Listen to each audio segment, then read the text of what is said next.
ലബ്ധ്വാ തത ക്രീഡവശം നൃപോത്തമോ മുക്തോദരോ ഭൂൽ വരുണം സമർച്ചയൻ തൽസത്യനിഷ്ഠാം സമവേക്ഷ്യ വൃത്രജിത് തൃപ്തോ ഭവദ്വിസ്മയമാപകൗശിക.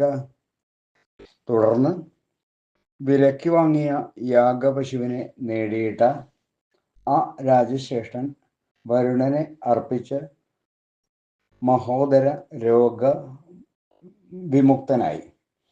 അദ്ദേഹത്തിന്റെ സത്യനിഷ്ഠ കണ്ട ഇന്ദ്രൻ സംതൃപ്തനായി. വിശ്വാമിത്ര മഹർഷി അത്ഭുതപ്പെട്ടു. അജീകർത്തൻ എന്ന ബ്രാഹ്മണന്റെ ശുനശേഖൻ എന്ന പുത്രനെ വിലയ്ക്ക് വാങ്ങി യാഗ പശുവാക്കിയിട്ടാണ് പിന്നെ ഹരിശ്ചന്ദ്രൻ യജ്ഞം ചെയ്തത്. കരഞ്ഞുകൊണ്ടിരുന്ന ആ ബാലന് വിശ്വാമിത്രൻ വരുണമന്ത്രം ഉപദേശിച്ചു. ശുനശേഖൻ അത് ജപിച്ചു. സന്തുഷ്ടനായ വരുണൻ പ്രത്യക്ഷപ്പെട്ട ശുനശേഖനെ മോചിപ്പിച്ചു. രാജാവിൻ്റെ മഹോദരം മാറുകയും ചെയ്തു. അങ്ങനെ എല്ലാം മംഗളമായി.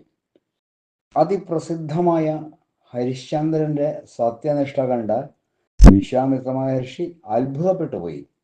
ഇന്ദ്രാദികൾ സംതൃപ്തരാവുകയും ചെയ്തു. സർവത്ര ഗോവിന്ദ നാമസങ്കീർത്തനം. ഗോവിന്ദ ഗോവിന്ദ.